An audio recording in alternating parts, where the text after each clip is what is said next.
मुझे सिनेमेटोग्राफी बहुत पसंद है, लेकिन मैं हमेशा प्रोक्रास्टिनेट करता हूँ, आज नहीं कल कर लेंगे, और वो कल कभी आता ही नहीं है।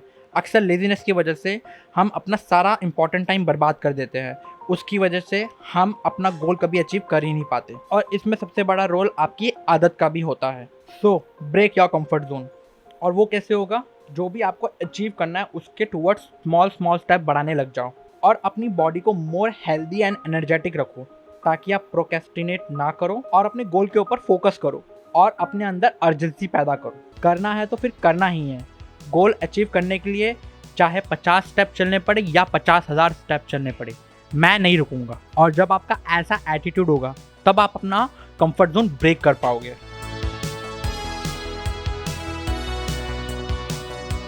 अब चलते हैं सेकंड स्टेज में, फेयर जोन। मैं बहुत शाय पर्सन था और इंट्रोवर्ट भी था।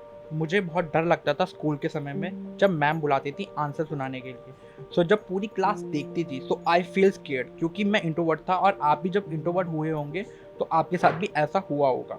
अब जानते हैं ऐसा क्यों होता है।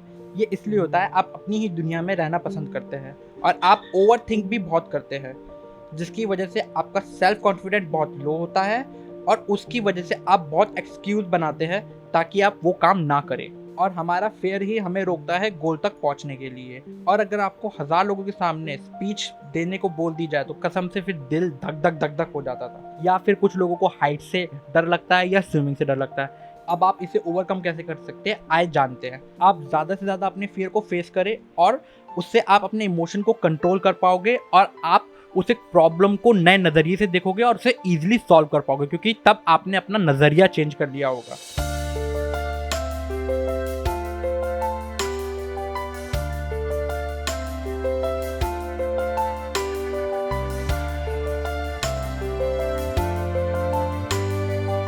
Learning zone. Last year I am stuck in a company जहाँ पे बिल्कुल भी क्रिएटिव काम नहीं होता था।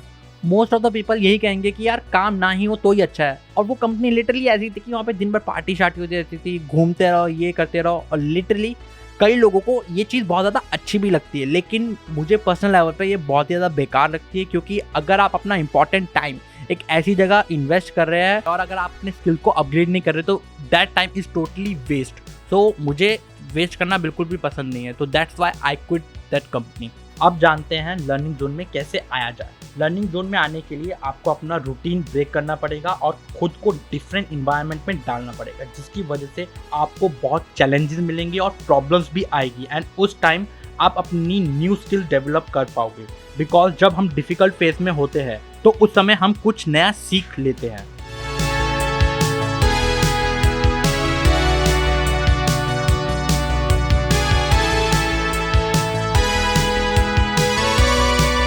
और इसी के बाद अब हम आते हैं अपने लास्ट जोन में, जिसे कहते हैं ग्रोइंग जोन।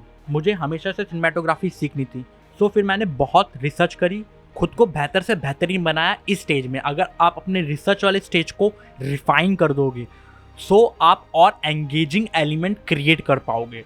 इसके अलावा मैंने अपनी लाइफ में एक पर्पस क्रिएट कर दिया था, purpose of creative some amazing visual art. और अगर आप अपनी लाइफ में कुछ पर्पस क्रिएट कर दोगे देन आप ग्रोइंग जोन में आ जाओगे, जिसमें आप न्यू प्लेसेस को एक्सप्लोर करोगे, न्यू स्टेजेस में जाओगे और जानोगे खुद को बेहतर से बेहतरीन। आप अपने पैशन को फॉलो करने लग जाओगे।